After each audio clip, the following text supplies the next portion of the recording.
ya. Ini saya kasih ini aja deh ya, ilustrasi biar kamu mengerti. Banyak orang tidak mengerti ilustrasi itu karena apa? Karena tidak diperdalam. Bentar ya. Wah, udah kehapus Tritunggalku. Loh, mana ini? Ntar. Recently save. Udah nggak ada. Kamu nanti bisa bacalah di videoku di sini yang aku pin tentang Tritunggal. Udah jelas kok, ya. Jadi Tritunggal itu bukan bicara tentang tiga Allah, tapi bicara tentang bagaimana Allah. Nah, mengenai Yesus itu siapa? Yesus adalah firman Allah yang menjadi manusia. Nah, kamu bisa nggak kenal saya tanpa firman saya yang menjadi suara di telinga kamu? Nggak bisa. Kamu nggak bisa kenal saya kalau saya hanya diam doang. Tapi kamu kenal saya Elia, saya tinggal di mana, saya suka apa. Itu melalui pikiran saya, firman saya yang menjadi suara di telinga kamu. Nah, manusia mengenal Allah yang tak kelihatan itu melalui firman-Nya yang menjadi manusia. Sama seperti orang Islam, mereka percaya firman Allah menjadi buku itu Al-Quran. Maka kita percaya firman Allah menjadi manusia, itulah Yesus. Tanpa Yesus kita nggak akan mengenal siapa Allah Sang Bapa itu. Makanya dalam Yohanes 14 ayat 6 Tuhan Yesus berkata apa? Akulah jalan dan kebenaran dan hidup, tak seorang pun yang dapat datang kepada Bapa kalau tidak melalui aku. Karena akulah firman-Nya Bapa yang keluar dari Bapa yang menyatakan siapa Bapa itu kepada kamu sehingga kamu mengenal Bapa itu. Tanpa aku, kamu nggak mungkin mengenal Bapa yang tak kelihatan itu. Itu arti perkataan Tuhan Yesus. Jadi kalau kita menolak Yesus, maka kita menolak kata-katanya Allah itu. Kalau kamu menolak ucapanku, berarti kamu menolak aku, bukan?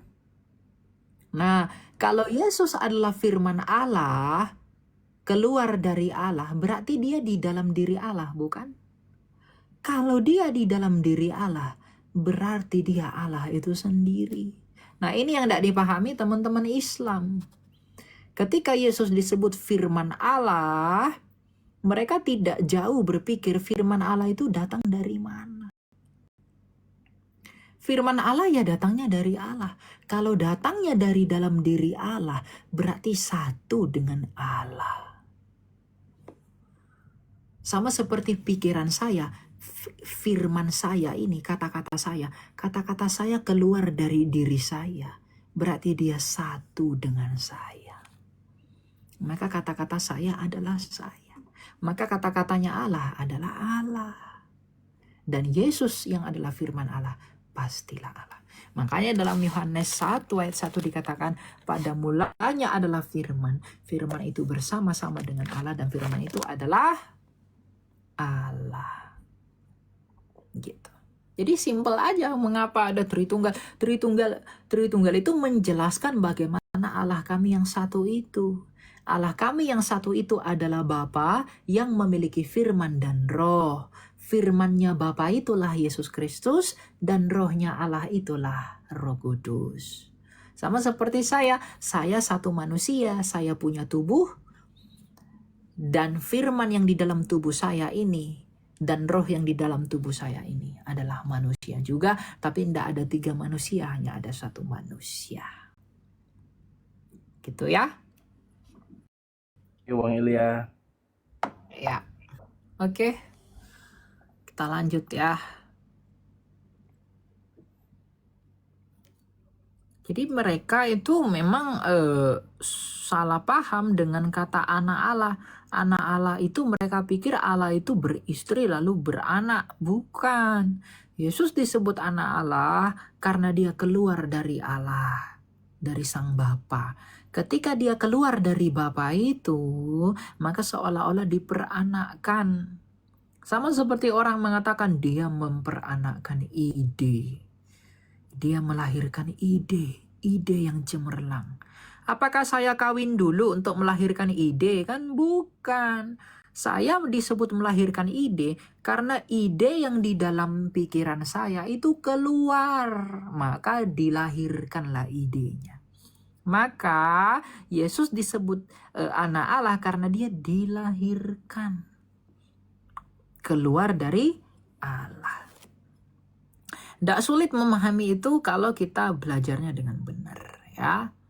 Tapi itulah kita hanya bisa mengenali Allah sejauh mana Allah menyatakannya. Kita tidak bisa mengenali Allah lebih daripada apa yang Dia nyatakan. Itu tidak bisa. Ya, kita lanjut.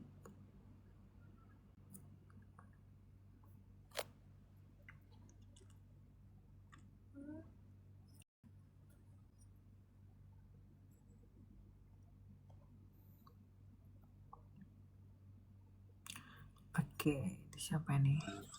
Silakan Faisal. Ya, selamat malam Kak. Iya malam, silakan mau tanya apa? Ada yang mau ditanya? Kalau kamu keluar dari aplikasi saya tidak bisa dengar kamu.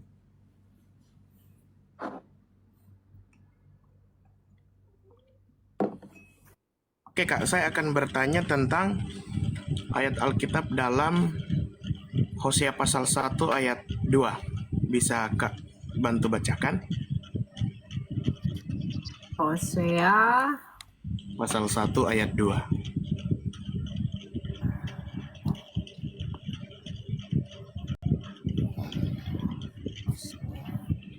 ayat 2. Hambaku Musa telah meninggal, sebab itu bersiaplah sekarang seberangi sungai Yordan ini, engkau dan seluruh bangsa ini menuju ke negeri yang akan kuberikan kepada mereka, kepada orang Israel. Ya. Apa yang mau ditanya?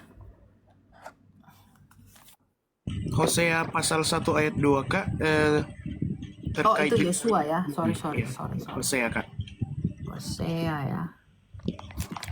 Oh ya, ini Hosea. Hosea 1 ayat yang kedua. Iya. Ketika Tuhan mulai berbicara dengan perantaran Hosea, berfirmanlah ia kepada Hosea, pergilah, kawinilah seorang dan milikilah anak-anak pelacur, karena negeri ini melacur habis-habisan dengan membelakangi Tuhan. Ya, apa yang mau ditanyakan?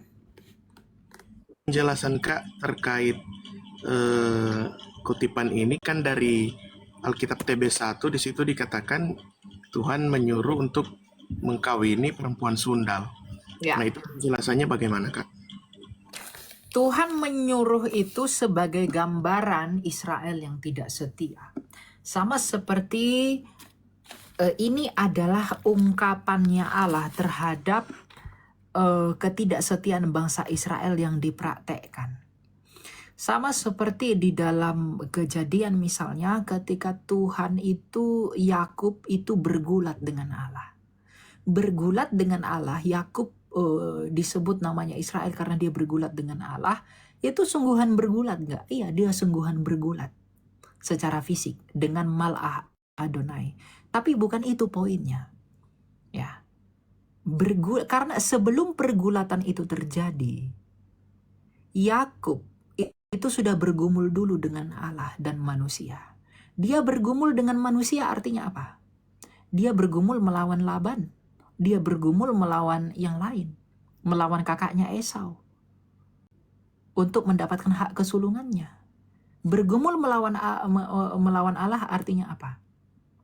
Dia itu seolah-olah melawan takdir yang sudah Allah berikan kepada dia sebagai anak bungsu. Ya, Yakub ini pengen dapat hak sulung, tapi dia itu terlahir sebagai yang bungsu. Dia bergumul kepada Allah, Allah, aku terlahir sebagai anak bungsu, aku itu ingin mendapatkan hak yang sulung. Dan dia melakukan semuanya itu. Dan pada akhirnya dia mendapatkan hak kesulungannya itu. Dan secara rohani dia mendapatkan kesulungan itu, maka dia disebut menang melawan Allah dan melawan manusia, maka diberi nama Israel. Dan kemenangannya itu disimbolkan dengan pergulatan jasmani.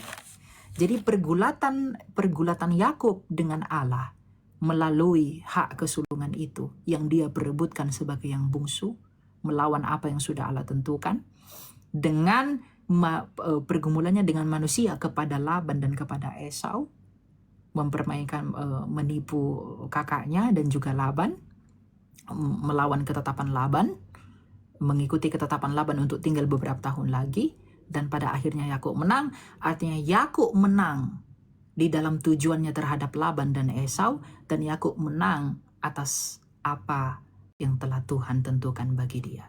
Karena Yakub terlahir sebagai yang bungsu, tapi ternyata dia memperoleh hak kesulungan itu. Nah, pergulatan ini dengan Allah dan dengan manusia ini tadi dalam batinnya itu disimbolkan dengan peristiwa sungguh-sungguh, yaitu Malaah Adonai bergulat dengan Yakub secara beneran. Nah, Hosea ini pun begitu. Ketika dikatakan berfirmanlah ia kepada Hosea, pergilah kawinilah seorang dan milikilah anak-anak pelacur karena negeri ini melacur habis-habisan dengan membelakangi Tuhan. Maka ini adalah gambaran dari bangsa Israel yang berzinah kepada berhala-berhala lain. Dan untuk menggambarkan peristiwa bahwa Israel ini telah berzinah dengan menyembah berhala-berhala lain, maka Allah menyuruh Hosea untuk mengawini pelacur-pelacur. Dan sebagaimana Hosea kembali dengan setia atas pelacur-pelacur ini dan kembali dan di jalan yang benar kembali, maka demikianlah Allah kasih setianya tetap setia kepada Israel meskipun Israel ini telah berzina dan melacur secara rohani. Jadi makanya judul perikopnya kamu baca itu tentang apa? Keluarga Hosea, gambaran Israel yang tidak setia.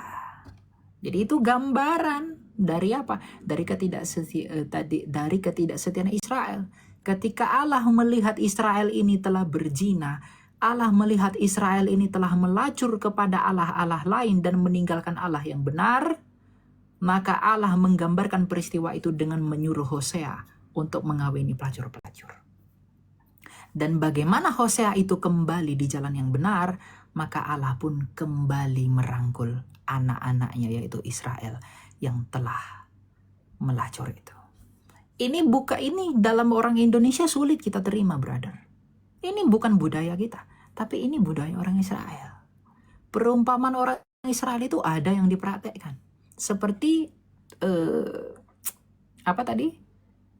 pergulatan dengan Allah itu. Maka demikian juga dengan Hosea ini. Nah, apakah ini sebuah hal yang salah bagi kita? Enggak. Karena kita mengatakan ini salah, itu karena kita melihat dari budaya orang Indonesia. Kita melihatnya harus dari budaya orang Israel. Apakah orang Israel, orang Yahudi, kamu pergi ke Israel, kamu suruh baca kitab ini? Ini Hosea ini termasuk dengan kitab Nevim, kitab para nabi. Kamu tanya ke mereka, kok kitabmu menjijikkan? Kamu bilang kepada mereka. Mereka akan tertawain kamu. Kenapa? Kamu yang gak tahu cara bacanya. Ini budaya kami. Orang Israel akan ngomong begitu. Kita orang Indonesia memang, orang Barat mungkin melihatin, waduh kok begini ayatnya. Karena kita memahami dalam budaya kita. Sama seperti orang Eropa kita paksa makan nasi. Nggak boleh. Kita ketawain mereka makan roti. Kita makan nasi. Ya mereka akan tertawakan kita. Ngapain sih kamu makan roti?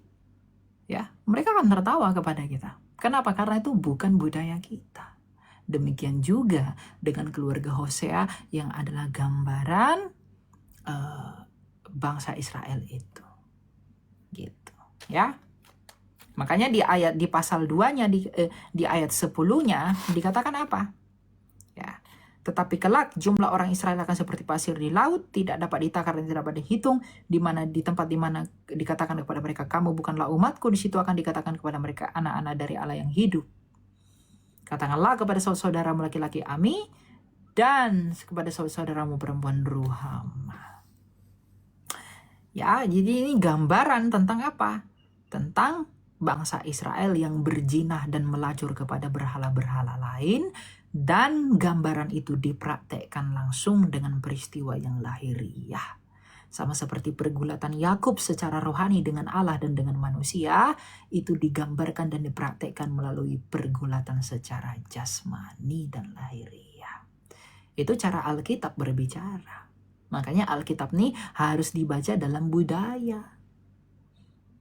Nggak boleh dalam budaya yang lain, budaya Arab, budaya Indonesia, budaya Inggris, nggak bisa. Harus dengan budaya orang Ibrani. Karena ketika orang Yahudi membaca kitab ini, mereka nggak menganggap ini aneh. Kenapa? Karena memang begitu budayanya. Gitu. Kaya dalam perumpamaan, kaya dalam makna alegori, dan lain sebagainya. Gitu ya. Terima kasih. Oke, ya. Kita lanjut ya. Dan yang paling unik teman-teman, kalau kita baca Hosea 2 ini tentang Israel ditolak dan dipulihkan, dikatakan demikian. Gugatlah ibumu, gugatlah sebab dia bukan istriku dan aku bukan suaminya. Ketika Allah mengatakan, dia bukan istriku, aku bukan suaminya. Lalu apakah Allah itu benar-benar suami? Apakah dia benar-benar suami dalam pemahaman daging? Bukan. Dia itu suami dalam makna rohani. Sama seperti suami dan istri dalam hubungan yang erat. Maka Allah itu mengibaratkan Israel ini sebagai istri. Dan dia itu sebagai suami dalam hubungan yang erat itu. Makanya di Wahyu pun kita disebut sebagai apa? Sebagai mempelai perempuan. Dan Yesus disebut sebagai mempelai laki-laki. Itu semua makna simbol. Tidak bisa dipahami secara lahiriah, tidak begitu. Ya. Jadi itu bukan keanehan. Tapi ini bukti Alkitab itu jujur membuka hal-hal yang tabu. Alkitab itu jujur memberitahu hal-hal yang tidak benar. Alkitab itu jujur memberitahu hal-hal yang tidak berkenan sebagai peringatan kepada kita bahwa hal ini tidak berkenan akan mengakibatkan hal ini berkenan, maka itu akan mendatangkan berkat bagi manusia. Gitu ya. Oke, kita lanjutkan ke yang lain.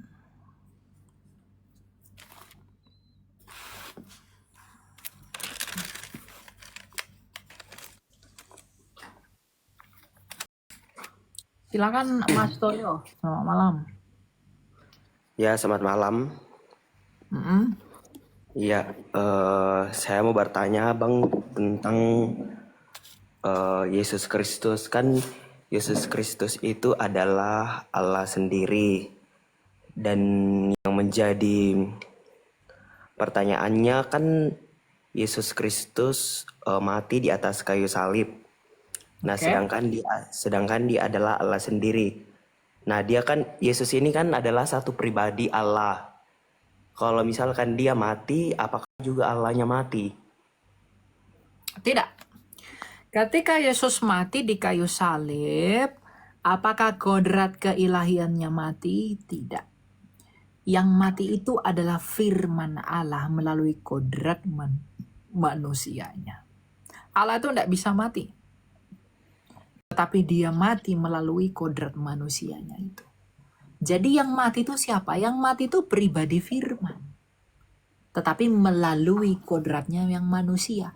Karena kalau dia nggak menjadi manusia, dia nggak bisa mati. Maka untuk mati, dia datang menjadi manusia. Begitu. Jadi Allah nggak bisa mati. Dan bukti bahwa kealahannya nggak mati, ya dia bangkit. Gitu ya. Oke. Jadi kalau misalnya memang berarti kalau kayak gitu kita pisahkan kealahannya dengan manusianya nggak? Kalau misalnya kita pisahkan gitu bahwa kealahannya nggak Kita mati. tidak memisah, itu memang terpisah, tetapi itu kita bedakan, tetapi satu di dalam pribadi Kristus. Dia nggak saling bercampur. Jadi ada dua. Ingat, yang mati itu pribadi. Tapi bagaimana dia bisa mati? Itu melalui kodrat pribadi itu. Nah, ketika firman ini mau mati, maka apakah kodrat firman ini yaitu ilahi bisa mati? Enggak bisa. Maka ketika dia mau mati, dia menjadi manusia agar dia bisa mati melalui kodrat yang dapat mati, yaitu manusia ini. Yang mati tetap pribadinya, tapi melalui kodrat manusianya. Gitu. Jadi kita hendak memisahkan, itu berbeda. Kita membedakan kodrat ilahi dan manusianya, tetapi tetap dalam satu pribadi Kristus tanpa tercampur baur.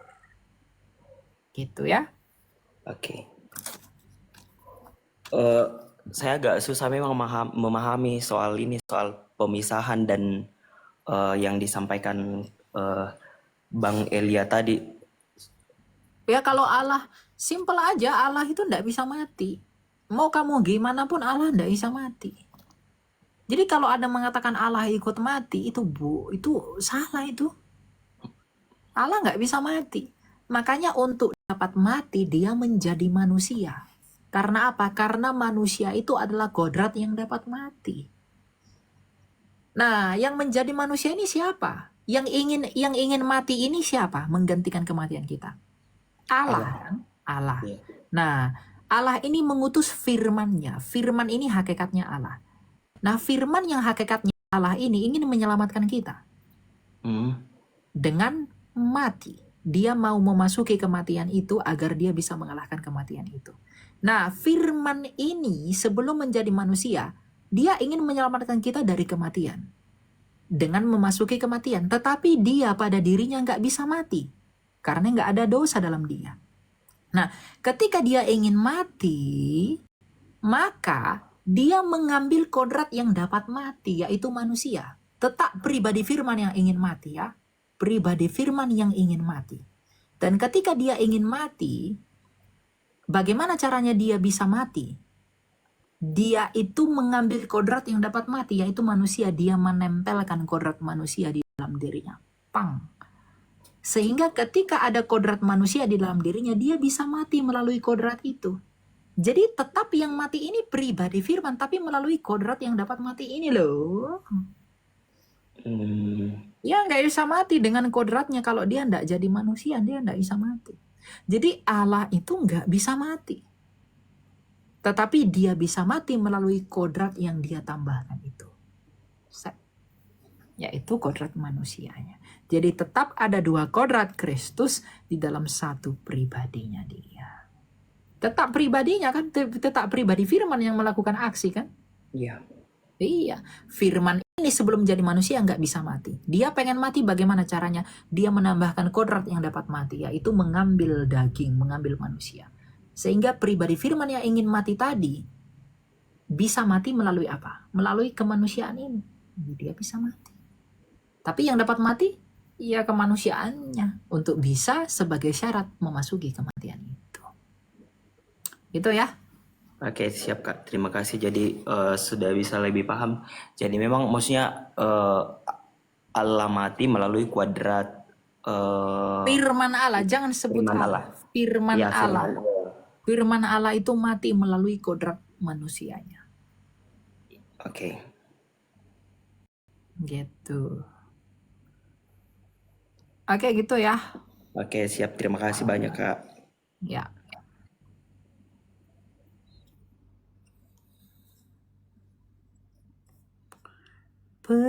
Percayalah kepada Allah, saudaraku, sebab dialah yang dapat menyelamatkanmu.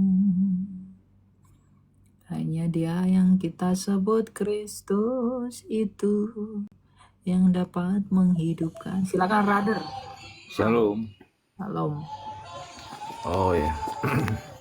Aduh Pak, agak berisik Jadi Pak. Di mana itu Pak? Minta maaf. Sudah? Oke, silakan. Lanjut. Jadi saya cuman ingin ini ya, mengenai Trinitas itu saya kalau saya sih saya percaya sama Tuhan Yesus ya. Saya sangat percaya dan ajarannya juga saya sangat yakin gitu. Cuman kalau mengenai Trinitas itu bagi saya itu kayaknya hanya sebagai itu hipotesis sebenarnya sih.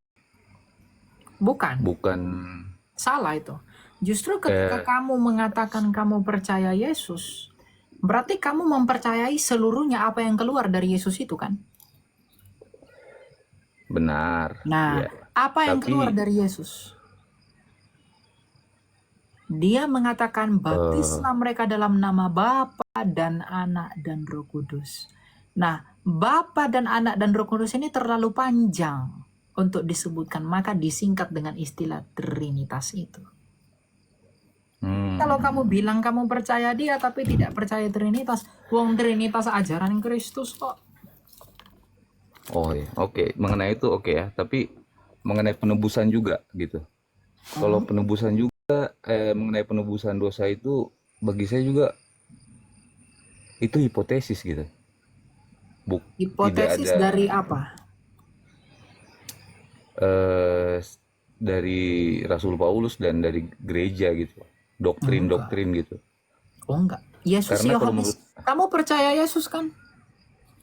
percaya, Yesus mengatakan apa dalam Yohanes 10 ayat 17? Aku datang untuk memberikan nyawaku bagi domba-dombaku. Dan ketika Yesus memberikan nyawanya bagi domba-dombanya, itulah disebut penebusan. Kamu ngerti nggak arti penebusan itu apa? Ya pemberian nyawa untuk mengambil kurban. kembali. Gitu loh. Jadi kalau kamu bilang itu hipotesis lah apa, kamu bilang kamu percaya Yesus, penebusan itu adalah ucapan Yesus sendiri kok.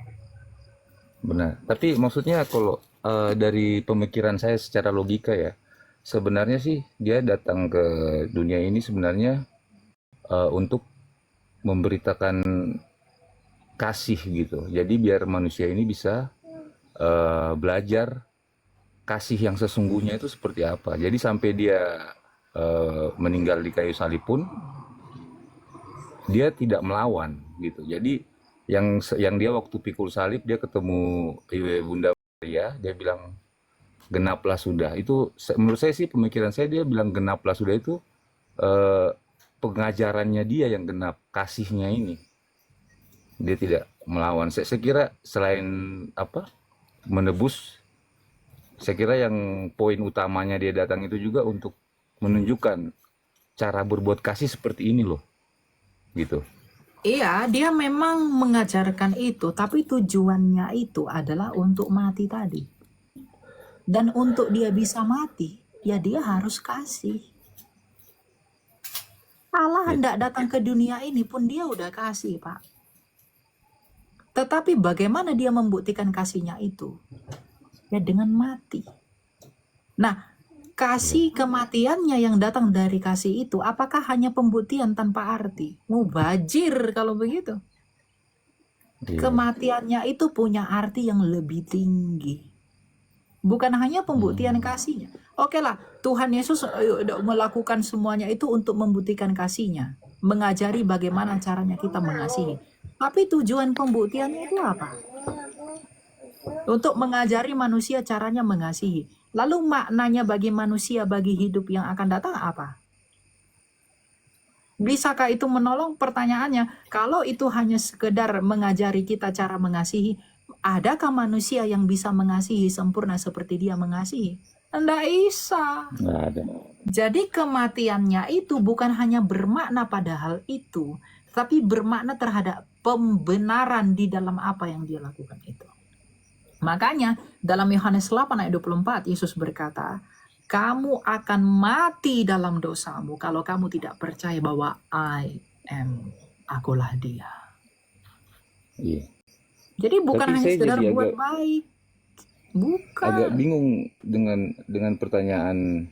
Berarti kita harus berterima kasih sama Herodes, Romawi, dan iblis karena tanpa Bukan dong. mereka Kalau kita Yesus berterima tidak bisa kasih kepada Herodes, gini, sekarang saya tanya, apakah karena Herodes tahu Yesus itu pengampun darah Yesus pengampun dosa sehingga mereka menyalibkan Yesus? Apakah karena Yudas tahu, oh Yesus ini kan penebus, marilah kita salibkan dia biar dosa kita diampuni? Apakah karena mereka punya motivasi seperti itu sehingga mereka menyalibkan Yesus? Bukan. Jadi tidak ada alasan berterima kasih kepada mereka. Orang Yahudi menyalibkan Yesus karena mereka marah dan iri terhadap Yesus. Yudas menjual Yesus karena dia mencintai uang. Herodes menyalibkan Yesus. Pontius Pilatus memberi perintah untuk penyaliban Yesus. Itu tuntutan dari orang-orang Yahudi. Nah, apakah karena Pilatus tahu, oh Yesus ini adalah Mesias itu yang akan mengampuni dosa dengan darahnya, yuk kita salibkan dia yuk, biar kita diampuni dosanya gitu? Bukan karena mereka tahu itu. Tapi karena mereka nggak suka sama Yesus. Ngapain kau berterima kasih sama Yesus? Justru berterima kasih kepada siapa? Kepada Allah. Kenapa? Karena niat jahat Pontius Pilatus, niat jahat orang Yahudi, niat jahat Yudas itu diubahkan oleh Allah menjadi maksud yang baik demi keselamatan kita. Kita baca Kejadian 50 ayat 20. Jadi jangan berterima kasih sama si Yudas, sama bukan. Karena yang mengubahkan makna itu ya Allah sendiri. Kejadian 50 ayat 20. Memang kamu telah merencanakan yang jahat terhadap aku. Tetapi Allah telah merencanakannya demi kebaikan. Untuk mewujudkan apa yang terjadi sekarang ini, yakni memelihara hidup banyak orang.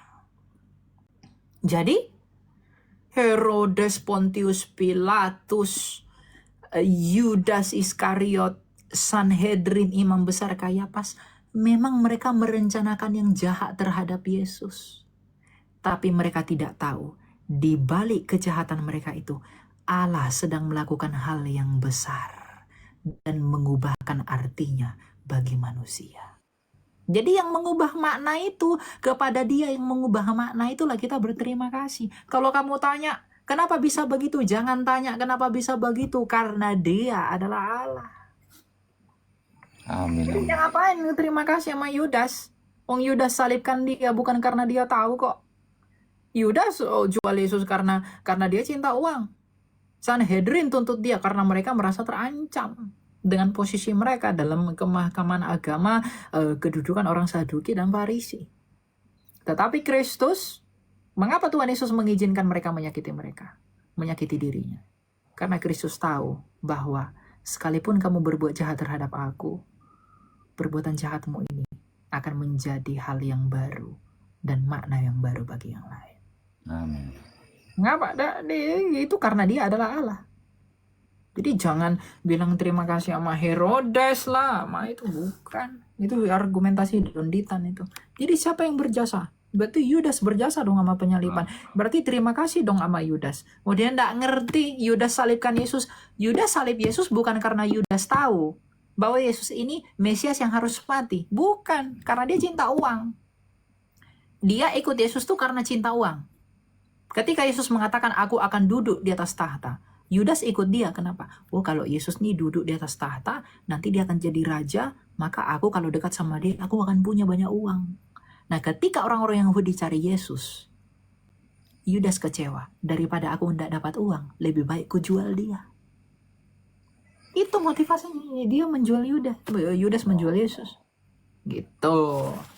Jadi bukan karena kita terima kasih sama Herodes, bukan. Gitu ya. Oke saudara ya, makasih banyak sudah mencerahkan. Tuhan memberkati. Ya, Tuhan berkati. Kita lanjutkan.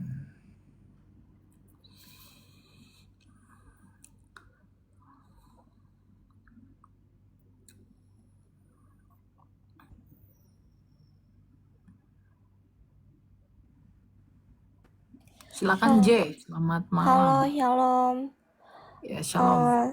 Saya mau tanya, kan kalau saya lihat Elia kan orangnya bisa dengan sabar dan gak emosi ya dalam menjelaskan iman kekristenan. Nah, kadang-kadang tuh kan ada aja yang kayak orang-orang menghina iman kita gitu. Gimana sih caranya supaya gak emosian gitu dan bisa tetap sabar? Thank you. Bagaimana caranya tidak emosian dan tetap sabar? Kuncinya adalah perhatikan motivasimu. Mengapa kamu membela? Mengapa kamu mengajar? Gitu. Itu aja perhatikan. Sabar itu adalah buah pengenalan kepada Kristus yang sangat sabar dan murah hati itu. Tuhanku itu, Yesus Kristus itu adalah Tuhan yang sangat sabar terhadap dosa-dosaku. Lalu mengapa aku tidak sabar memberitahu namanya? Mengapa aku tidak sabar mewartakan namanya? Itu yang harus kita sadari. Betapa sabarnya Yesus Kristus itu terhadap dosaku. Betapa sabarnya Yesus Kristus itu atas kesalahanku. Betapa sabarnya Yesus Kristus itu atas segala pelanggaranku. Masa aku nggak mau sabaran dalam pemberitaan namanya? Kalau dia begitu sabar terhadap kesalahanku, mengapa aku tidak mau sabar terhadap kemuliaannya? Itu aja. Tapi itu tidak mudah. Itu sulit. Kenapa? Karena kita perlu merelakan hati, kita perlu merendahkan hati untuk apa? Untuk menghilangkan hal-hal dalam diri kita. Saya dulu juga orang tidak sabaran. Kalau kamu lihat saya di TikTok pertama kali muncul, semua tuh saya terabas. Kata-kata semua keluar. Kata-kata di kebun taman safari ya, taman ini apa segala macam tuh keluar semua. Tapi semakin saya mendalami, semakin belajar, saya berpikir itu tidak bagus. Kenapa? Karena itu nggak mendatangkan kemuliaan bagi dia. Dan itu semua ini hujatan-hujatan yang di typingan ini. Meskipun saya masih terkadang jatuh. Jatuh dalam artian apa? Saya melihatnya agak emosi. Ya meskipun saya nggak lampiaskan, saya tahan gitu. Kenapa bisa begitu? Karena kita adalah manusia. Tapi apakah kita berjuang untuk itu? Dan itu butuh latihan. Kesabaran itu butuh latihan. Nggak bisa terus-terusan. Nggak bisa instan begitu. Enggak. Gitu. Jadi cara kamu untuk bisa sabar, kamu renungkan kembali betapa sabarnya Tuhan menunggu kita. Kalau kita sadar betapa sabarnya Tuhan itu terhadap kita, maka kita pun akan mau sabar untuk memberitakan kesabarannya itu. Gitu. Ya. Oh my God, thank you. Oke, ada lagi yang kamu tanya? J? Udah Jesslyn sih, thank you. Enggak sih, itu aku kayak kagum gitu, kok bisa kayaknya banyak hujatan sana sini kan, tapi kok bisa tetap tenang, itu sih yang aku kagum gitu. Ya, semuanya itu kasih karunia Tuhan lah. Kamu juga pasti bisa kok kalau kamu mau, kalau kamu mencari. Karena gini, Tuhan kita tuh Tuhan yang sederhana, Jesslyn. Dia itu bukan Tuhan yang rumit. Dia tuh sederhana sekali. Dia bukan Tuhan yang ribet, bukan. Bayangkan, saya kadang heran ya. Saya kemarin baru belajar dari Ibu Grace namanya. Kita tuh heran ya. Kamu pernah gak sih dengar orang, Bu, kamu melahirkan di mana? Melahirkan di kandang domba gitu. Gak pernah kan? Sejelek-jeleknya orang melahirkan di rumah gubuk apa gitu. Tapi ini, dia lahir di kandang. Mengapa dia datang sebagai orang yang sangat sederhana? Agar kita orang yang gak punya ini bisa mengerti siapa dia. Dan kamu tahu nggak mengapa dia lahir di kandang domba? Mengapa dia datang sebagai orang miskin? Kamu tahu nggak itu tanda apa? Itu tanda kesabarannya. Sebab dia yang empunya semua yang kita sebut milik kita. Tapi di dalam kasihnya, di dalam kesabarannya, dia datang tidak membawa kemuliaan apapun. Kalau membayangkan itu aja, waduh, mengapa kita tidak mau mengambil bagian di dalam caranya Tuhan kita itu? Jadi Tuhan kita tuh bukan Tuhan yang ribet, dia tuh Tuhan yang sangat sederhana. Makanya dia berkata dalam Matius ya, datanglah kepadaku, aku lemah lembut dan rendah hati. Aku akan meringankan bebanmu. Jadi dia tuh sederhana kok. Jadi kalau kamu mau ikut dia, enggak perlu yang harus begini-begini, enggak. Sederhana mengikut dia. Tapi masalahnya, apakah kamu mau menyederhanakan dirimu? Kerelaan hati, kerendahan hati, kebesaran diri. Gitu. Ya. Oke, thank you. Oke, gitu ya.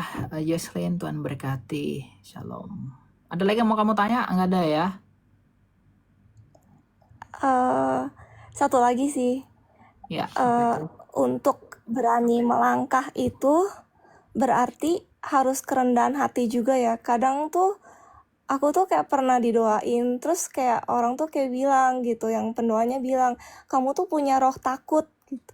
Tapi ya aku kan kayak berdoa terus, tapi entah mengapa kadang tuh kayak ketakutan suka selalu ada ya. Kamu ketakutan, kamu takut melangkah untuk apa? Melangkah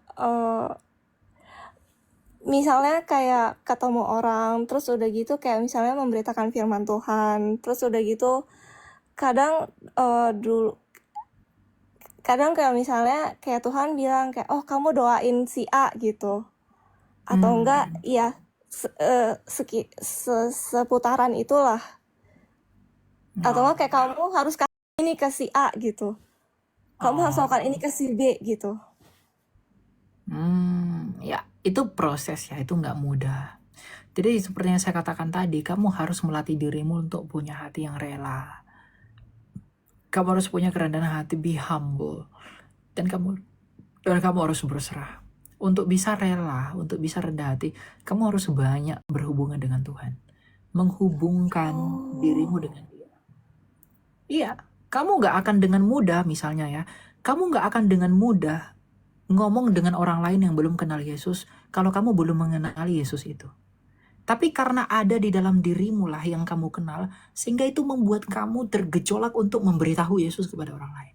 Nah, kalau kamu nggak dekat dengan Dia, nggak akan ada yang memacu kamu untuk berani kepada orang lain.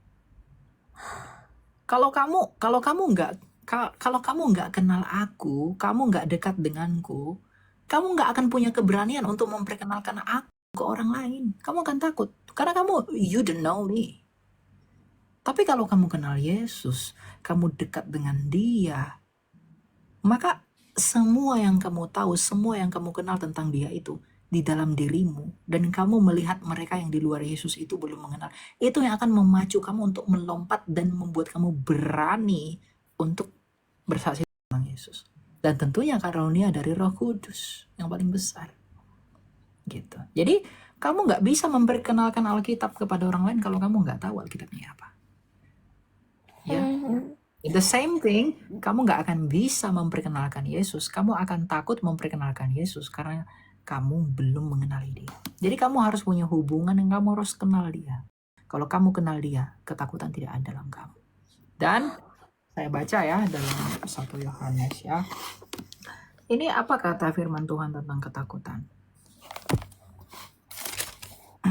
Nih ya.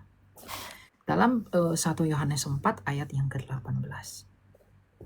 17. Dalam hal inilah kasih Allah sempurna di dalam kita, yaitu kalau kita mempunyai keberanian pada hari penghakiman. Karena sama seperti Dia, kita juga ada di dalam dunia ini. Di dalam kasih tidak ada ketakutan. Kasih yang sempurna melenyapkan ketakutan.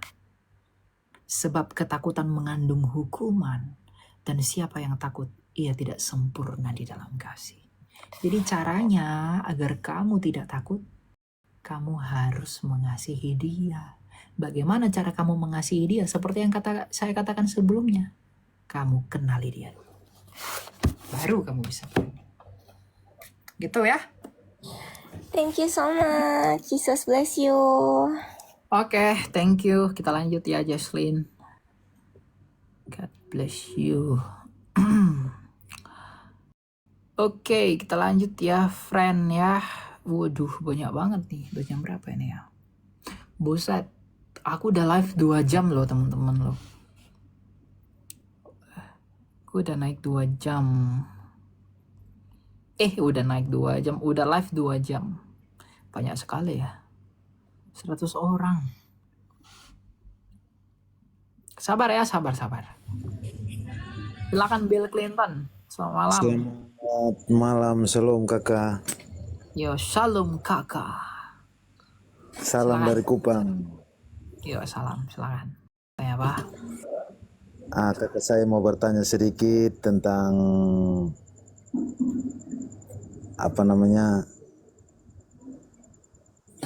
ini Katolik dan Kristen itu sama atau tidak kakak? Berbeda dalam liturginya dan berbeda dalam dasar imannya. Kalau Katolik itu dasar imannya ada 3. Ada kitab suci, magisterium gereja, dan tradisi suci. Kalau Kristen Protestan itu hanya 1, yaitu kitab suci. Tetapi Allahnya, Tuhannya, keselamatannya, ketritunggalannya, dan kitab sucinya itu sama. Gitu. Oh gitu ya kakak. Mm-mm. Dan satu lagi kakak, ini tentang pembaptisan ini, kira-kira kita Kristen dibaptis Kalau baptisannya ada benar salah. sekali, kalau baptisan salah ya harus diulang. Misalnya dibaptis di dalam nama Bapa dan Putra dan Roh Kudus, yaitu Tuhan Yesus, itu salah. Ya, ya seiring berkembangnya Apa waktu. arti dari baptisan Hah? pertobatan, Kakak? Apa Gimana? arti dari baptisan pertobatan? Baptisan pertobatan, ya baptisan itu ya pertobatan. Oh, gitu ya. Kan baptisan itu adalah tanda bahwa kita menyerahkan diri kita kepada Kristus. Nah, ketika kita menyerahkan diri kita kepada Kristus dan mengikut Dia, maka kita bertobat. Karena di dalam Kristuslah hidup yang benar itu ada. Bertobat metanoia dalam bahasa Yunani itu artinya apa? Berbalik arah pikirannya. Nah, kita nih manusia ini buta, tidak bisa melihat yang benar. Jadi ketika kita percaya kepada Yesus, artinya kita berbalik arah dari kebutaan itu karena kita melihat terang yang adalah Kristus, sebab Kristus adalah terang dunia. Begitu. Ya, itulah pertobatan. Ada yang Oke? bilang begini, Kakak, bilang kalau kamu tidak baptisan pertobatan, kamu tidak akan melihat kerajaan surga. Apakah betul atau tidak? Baptisan pertobatan itu apa? Baptisan itu ya pertobatan. Nggak ada baptisan pertobatan. Baptisan itu ya pertobatan. Dan setelah setelah kita beroleh baptisan ya kita harus hidup dalam pertobatan. Gitu. Gitu ya. Oke, terima kasih banyak, Kakak. Oke, Tuhan berkati ya Pak. God Tuhan bless berkati juga. you. Kita lanjutkan.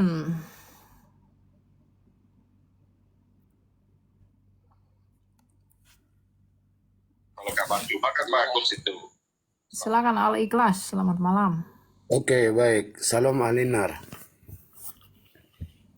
Aminar. Ya, salam Alinar. Silakan Pak. Mau tanya apa Pak? Oke, baik. Saya cuma satu pertanyaan saya.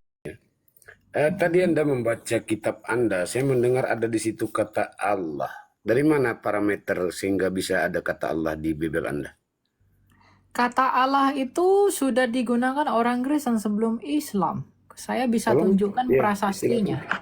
Ya, tolong tunjukkan datanya. Iya ya, saya tunjukkan ya. Bapak Islam ya. Ya, saya yakin Anda Islam karena suara Anda Islami sekali ya. Saya tunjukkan prasasti ya. Prasasti Zabat. Prasasti Jabat ini sudah ada sebelum Muhammad ada. Ya. Oke. Ketika Muhammad Ya, udah. belum lahir di abad Kapan itu? ke-7. Kapan itu? Makanya Kapan? ini saya tunjukkan. Dengar, jangan suka buru-buru ya. Ini saya tunjuk. Kok nggak bisa ya? Gitu. Nih. Dia tahun 512 Masehi. Saya buka ya, saya tunjukin ya.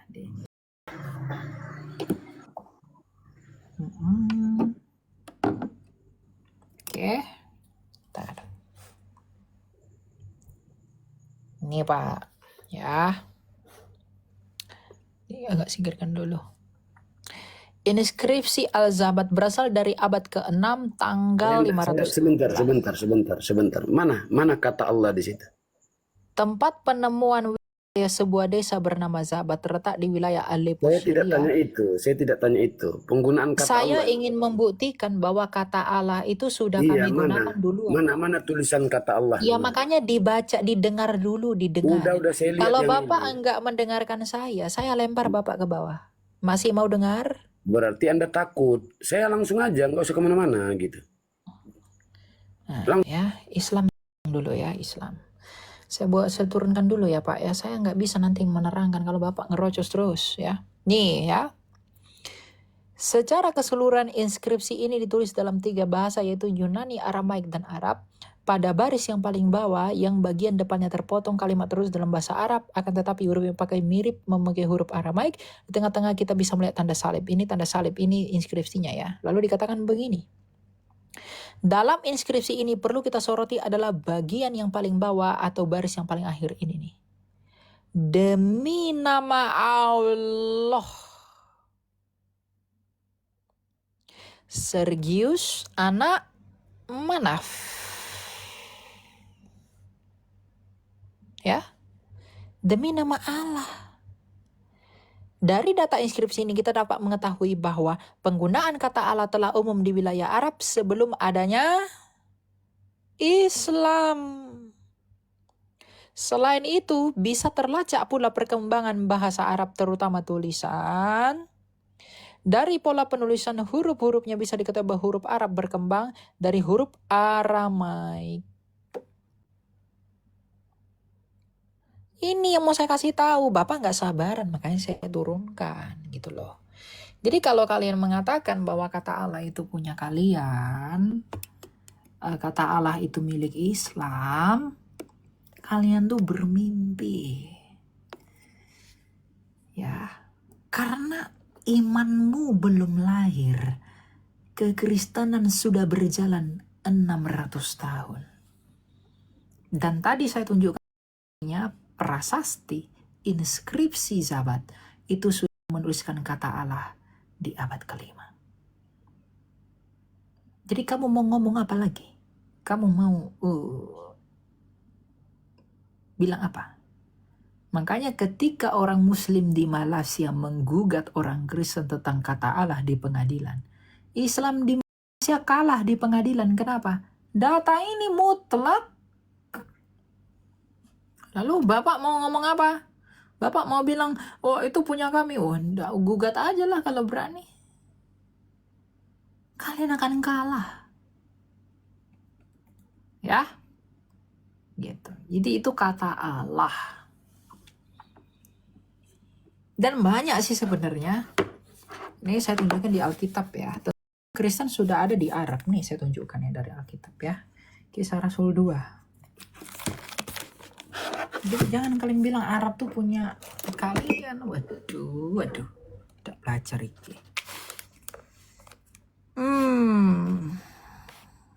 Nih ya. Bentar. Nih ya. Aduh. Ini kisah Rasul ya. Kisah Rasul yang kedua tentang Pentakosta nih. Kita nih, aduh kecil banget ya. Kita orang Parsia, Media, Elam, penduduk Mesopotamia, Yudea dan Kapadokia, Puntus dan Asia, Frigia dan Pamfilia, Mesir dan daerah-daerah Libya yang berdekatan dengan Kirene, pendatang-pendatang dari Roma, baik orang Yahudi maupun penganut agama Yahudi, orang Kreta dan orang Arab. Orang Arab.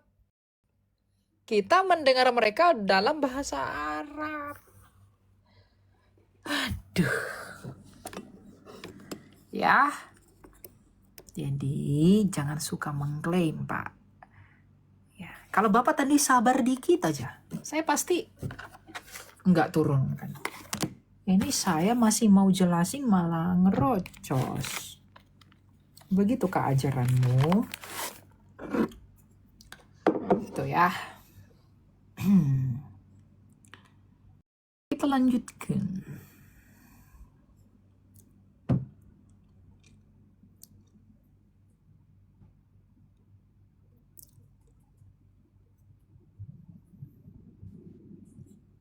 Silakan X, selamat malam. Selamat malam, Kak. Silakan mau tanya apa? Nggak jadi, Kak. Nggak jadi. Sorry ya. Loh, kok nggak jadi? Ya, Kak. Nggak jadi. Oke, kita lanjut ya.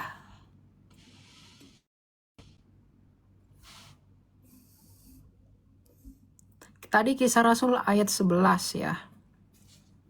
Kisah Rasul 2 ayat 11.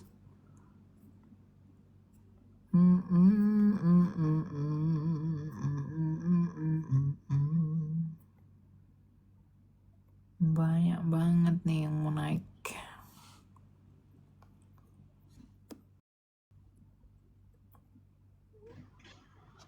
Silakan Jan, selamat malam.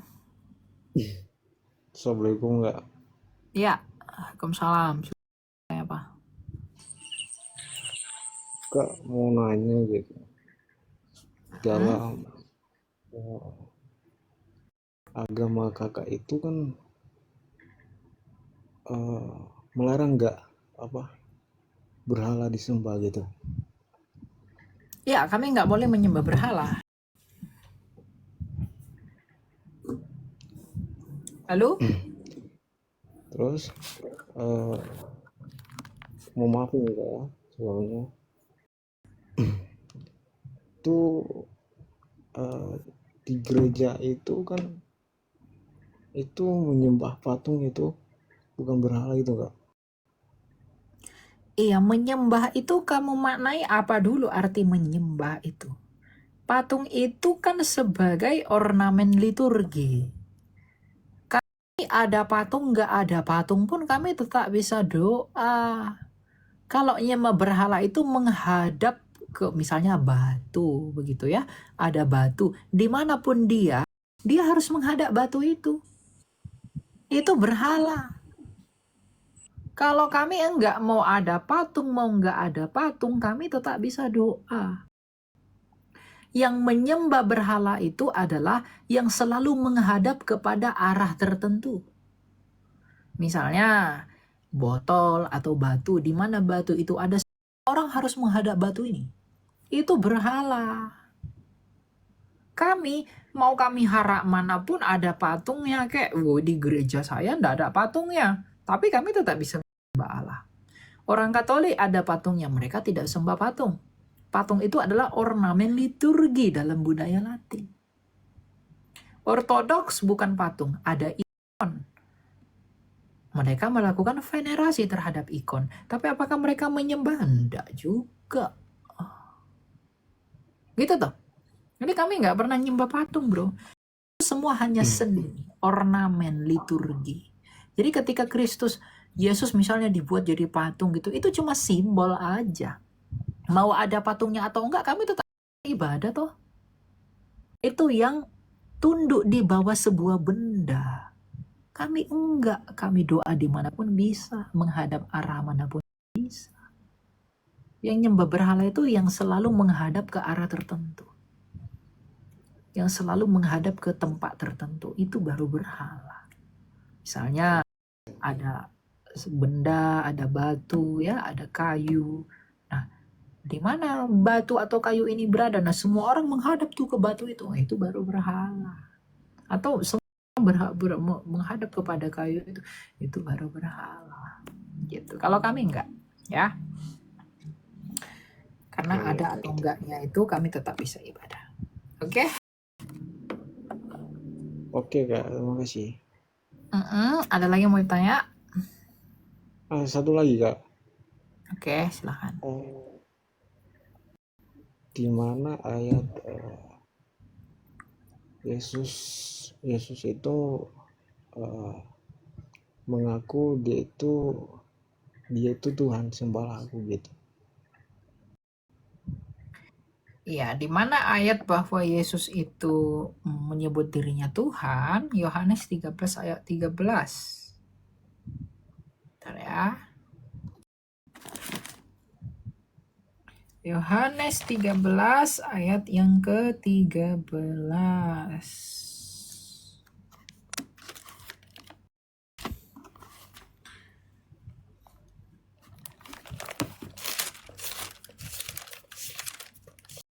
Ya.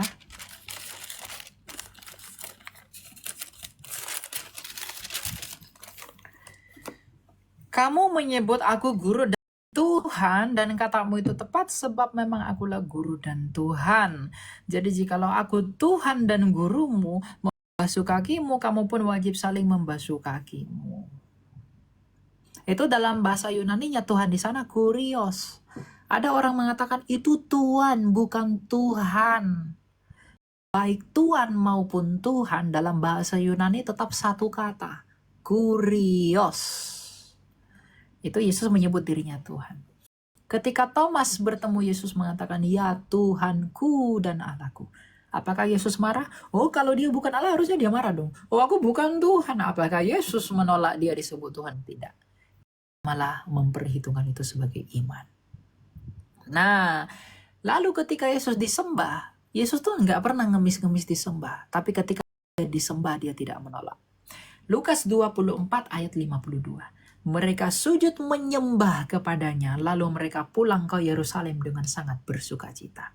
Yohanes 9 ayat 38 katanya, aku percaya Tuhan, lalu sujud menyembahnya. Matius 2 ayat 2, dan bertanya, di manakah dia, raja orang Yahudi yang baru dilahirkan itu? Kami telah melihat bintangnya di timur, dan kami datang untuk menyembah dia. Bahkan ketika dia lahir, raja-raja orang Persia, 3 orang Majus, itu menyembah Yesus. Ayat 11, maka masuklah mereka ke dalam rumah itu dan melihat anak itu bersama Maria ibunya, lalu sujud menyembahnya. Bayi pun dia disembah.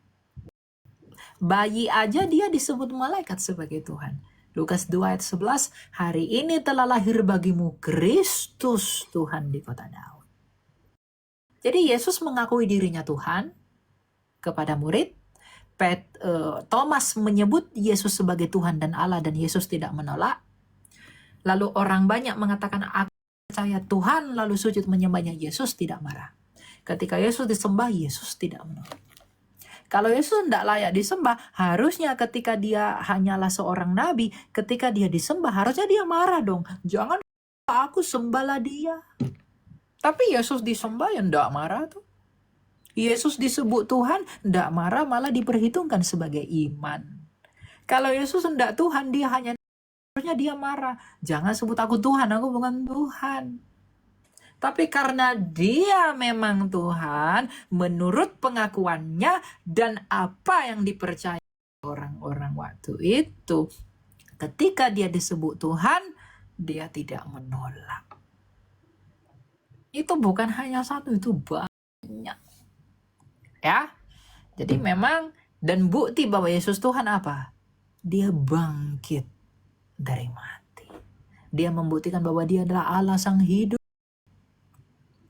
Di mana di dunia ini ada yang telah bangkit dari mati selain Yesus dalam sejarah dunia? Tidak ada. Lazarus saja dibangkitkan Tuhan Yesus 40 tahun setelah itu dia mati lagi. Tapi Yesus, dia telah bangkit disaksikan ratusan orang. Naik ke surga disaksikan banyak orang. Itu dalam sejarah dunia loh. Ada nggak yang telah bangkit dari mati selain dia? Tidak. Nah, siapakah yang mampu menghidupkan dirinya sendiri selain daripada Allah itu? Tidak ada. Yohanes 10 ayat 17, Tuhan Yesus berkata apa? Aku memberikan nyawaku dan tak seorang pun mengambilnya daripadaku. Itu bukti Yesus itu ilahi. Dan yang paling penting, brother, siapakah yang berhak menghakimi kalau bukan Allah? Bukankah Yesus datang untuk menghakimi semua ciptaannya? Nah, siapakah yang bisa menghakimi kalau bukan dia adalah Tuhan? Mungkinkah Nabi bisa menghakimi? Tidak bisa. Malaikat aja nggak bisa menghakimi. Hanya Allah yang patut menghakimi. Only God can judge. Dan di Alkitab ini siapa yang akan datang menghakimi? Yesus Kristus. Dialah yang akan menghakimi semua yang hidup dan yang mati. Begitu ya. Oke, bro. Oke, kita lanjut ya. Oke, Tuhan berkati ya. Kita lanjut. Wow, mana dia kok turun? Yang satu lagi. Tadi mau itu. Kenapa turun dia?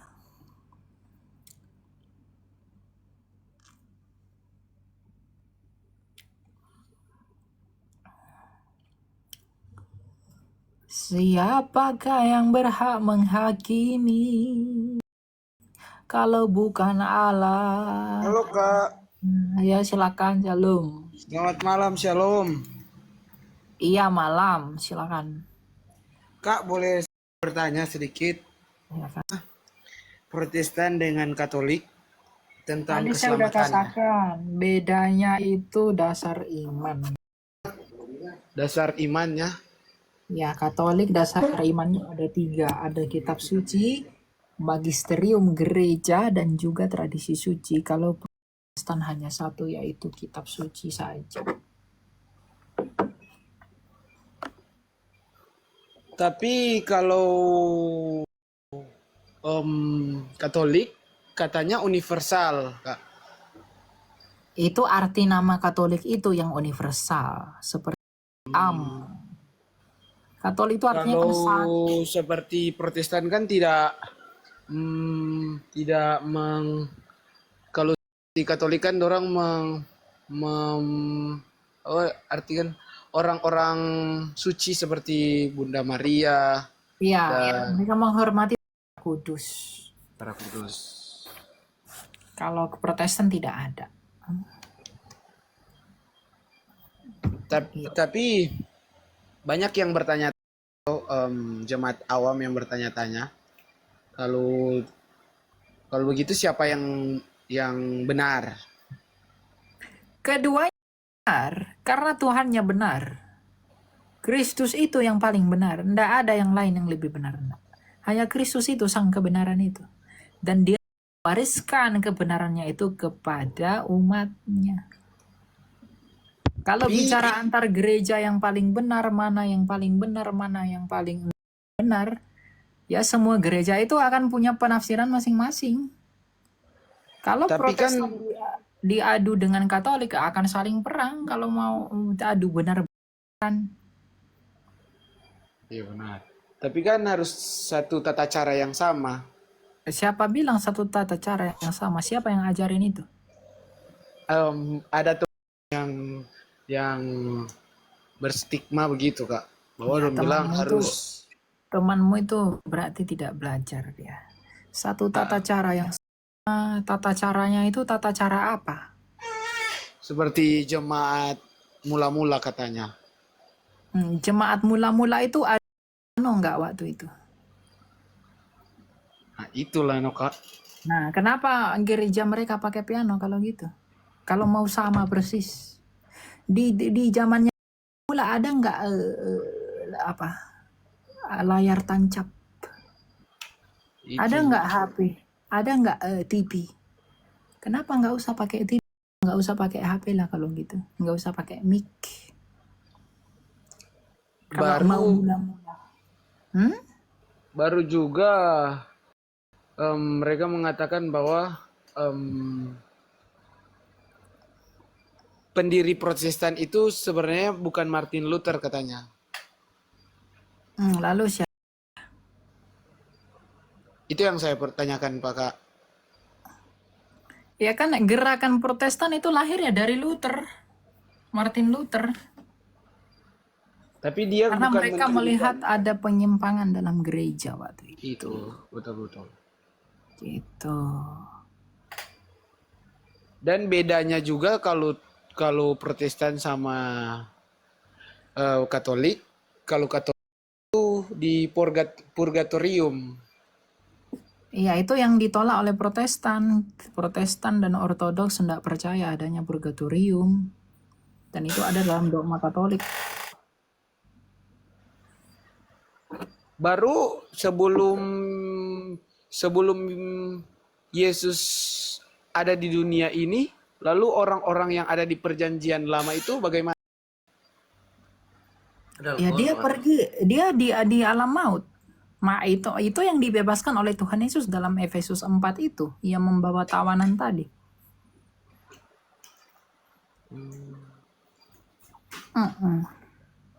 Mereka di alam maut.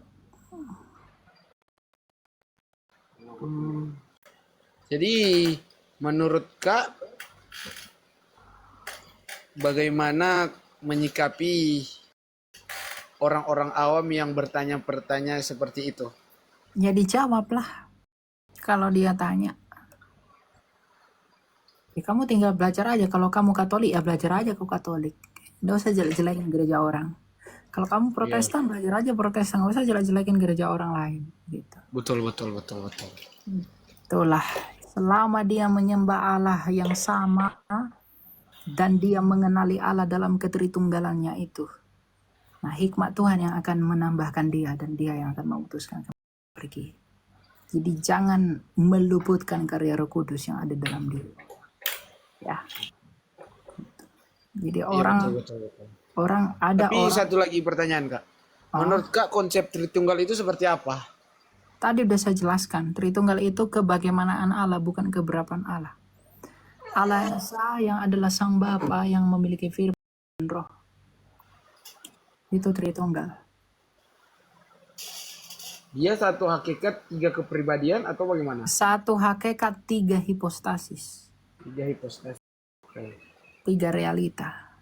Bapa, firmannya, dan rohnya itu realita. Bapa bukan firman, firman bukan roh, tapi hanya ada satu Allah. Sama seperti saya satu hakikat tapi 3 realita. Saya punya tubuh, firman, dan roh, itu realita. Ada 3, tapi hanya ada satu manusia. Kalau menurut Kak, predestinasi itu bagaimana?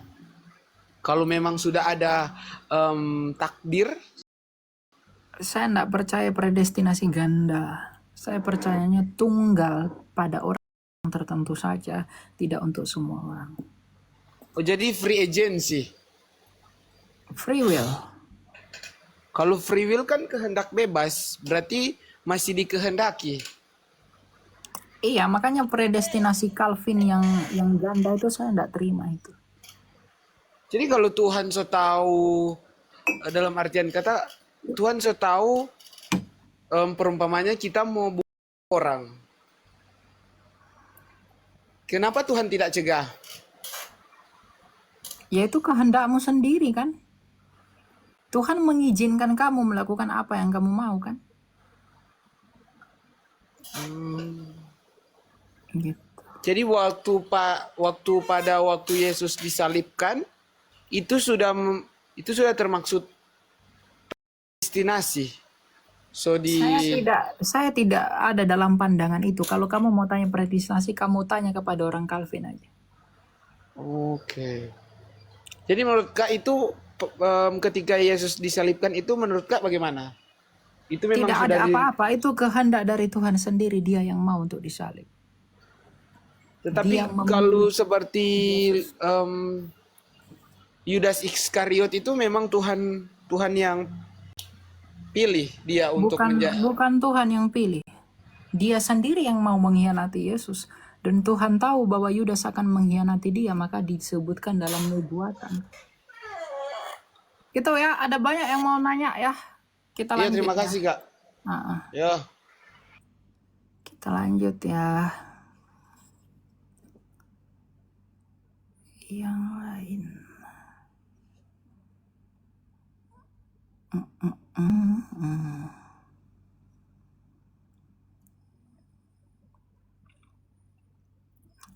Luis mana Luis? Enggak, dia enggak request sama sekali kok.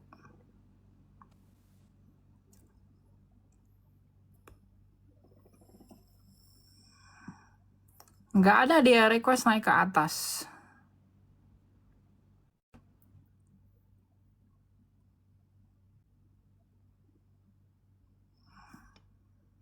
Enggak ada kan?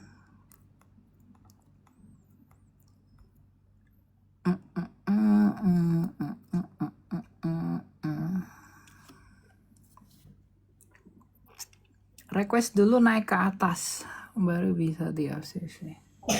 Silakan Fajar. Malam.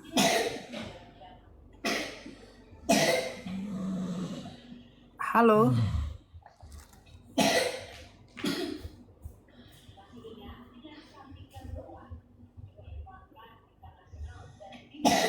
Cuma mau batuk-batuk. Oke lah ya teman-teman ya. Mungkin itu dulu malam ini kita udah 2 jam ya. 2 jam 30 menit. Kita udah 2 jam setengah kita ini. Kita bertemu lagi mungkin besok ya. Dalam diskusi biasa seperti ini. Jadi terima kasih. Dan jangan lupa saling mendoakan agar Tuhan yang mengasihani, menyelamatkan, melindungi, dan menolong kita.